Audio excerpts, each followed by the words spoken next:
স্বপ্ন দোষ এটা শুধুমাত্র ছেলেদের হয় না, মেয়েদের হয়। এটা কেন হয়? একটা কারণ আছে, হরমোনটা ঘুমায় না বলে আপনার ব্রেইনটা কিন্তু চিন্তা করতেই থাকে। কিভাবে চিন্তা করে? যেই যুবকটা সকাল থেকে নিয়ে রাত পর্যন্ত বাজে অশ্লীল ভিডিও মোবাইলে দেখে, যদি আমি স্পষ্ট ভাষায় বলি, পর্নোগ্রাফি যেই যুবক দেখে, ব্লু ফিল্ম যেই যুবকটা দেখে, এই চিন্তাগুলো ব্রেইনে বসে যায়, এটা ভেতরে বসে যায়। যখন আপনি ঘুমিয়ে যান, সব ঘুমালেও হরমোনটা জেগে থাকে, আর ওই ইমোরালিটি, ব্যাড থিঙ্কিং, চিন্তাগুলো এটা আপনার স্বপ্নে আসে।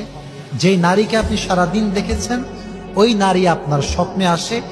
এই সমস্ত বাজে চিন্তার কারণে বেশিরভাগ যুবক স্বপ্ন দোষের মতো এই খারাপ জিনিসের সম্মুখীন